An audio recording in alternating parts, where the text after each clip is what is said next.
দেশে বন্যা উৎপাদন হ্রাস সহ আমদানি হ্রাসের কারণে আলুর দাম যায় বেড়ে।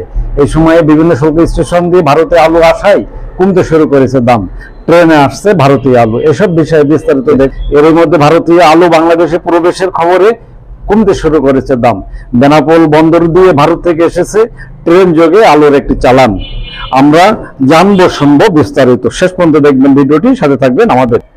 অন্তর্বর্তীকালীন সরকার ক্ষমতায় গ্রহণের পরেই বাংলাদেশের বিভিন্ন সবজির দাম যায় বেড়ে। তবে শীতকালীন সবজির দাম কমলেও আলু সহ অন্য পণ্যের দাম থাকে স্থিতিশীল। সম্প্রতি বেনাপোল সহ দেশের বিভিন্ন শুল্ক স্টেশন দিয়ে ভারতে আলু আমদানির খবরে কমতে শুরু করেছে দাম।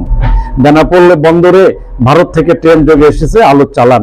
এসব বিষয়ে বিস্তারিত দেখুন ভয়েস অফ ক্যালকাটায় এবং শেষ পর্যন্ত দেখবেন ভিডিওটি সম্পর্কে মতামত জানাবেন লাইক ও কমেন্টস করে। দেশের সবজির বাজারে যখন আলুর দাম চড়া, এই সময় ভারত থেকে ট্রেন যোগে বেনাপোল স্থল বন্দরে এসেছে 468 মেট্রিক টন আলু চালান। শনিবার বেনাপোল বন্দরে খালাস হবে আলুর চালানটি। একটি ট্রেন থেকে 9460 ব্যাগ আলু আমদানি করা হয়েছে, যার ওজন 4,65,000 কেজি বলে জানিয়েছেন বন্দর সংশ্লিষ্টরা। এই পণ্য চালানটির আমদানি মূল্য দেখানো হয়েছে $1,07,600 মার্কিন, যা বাংলাদেশি টাকা প্রায় 28.5 টাকা মূল্যে প্রতি কেজি আলু ক্রয় মূল্য দেখানো হয়েছে বলে জানিয়েছেন বন্দরের সাথে সংশ্লিষ্টরা। ভারতের পেট্রাপোল বন্দরে বৃহস্পতিবার সন্ধ্যায় 468 মেট্রিক টন আলু আমদানি করা হয়। বেনাপোল বন্দরে প্রবেশ করে এই পণ্য চালানটি। আলু বোঝাই ট্রেনটি বেনাপোল রেল স্টেশনের অপেক্ষায় আছে বলে জানিয়েছেন স্টেশন মাস্টার সাইদুর রহমান। এই ট্রেনটি থেকে বেনাপোল বা নওপাড়া বন্দরেও আলু খালাস হতে পারে বলেও জানিয়েছেন তিনি। মালবাহী ট্রেনটি ভারতের পাঞ্জাবের জলধার শহর থেকে গোল আলু বোঝাই এই ট্রেনটি এসেছে। আমদানি করা আলু রেল স্টেশনে পৌঁছেছে বৃহস্পতিবার রাতেই।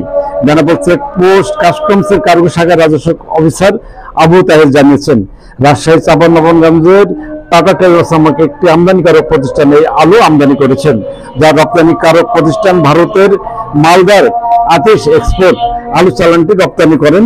এই প্রতিষ্ঠানটি সিয়ান্ডের প্রেসিডেন্ট আলম অ্যান্ড সন্সের প্রতিনিধি নাজমুল আরিফিন জনি জানিয়েছেন, ভারত থেকে ট্রেনের একটি র্যাকে 468 মেট্রিক টন আলু আমদানি করা হয়েছে। পণ্য চালানটি ছাড় করানোর জন্য শনিবার বেনাপোল কাস্টম হাউসে কাগজপত্র সাবমিট করা হয়েছে বলে জানিয়েছেন তিনি। কাস্টমস এবং রেল স্টেশনের কার্যক্রম সম্পন্নের পর সম্ভবত ট্রেনটি নওপাড়ায় আনলোড করা হতে পারে বলে জানিয়েছেন বন্দর ও কাস্টমসের সংশ্লিষ্ট সূত্র।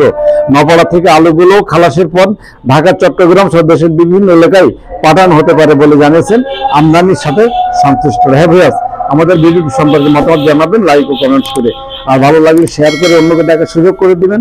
আমাদের চ্যানেলটিতে নতুন হলে সাবস্ক্রাইব করে নেবেন এখনই।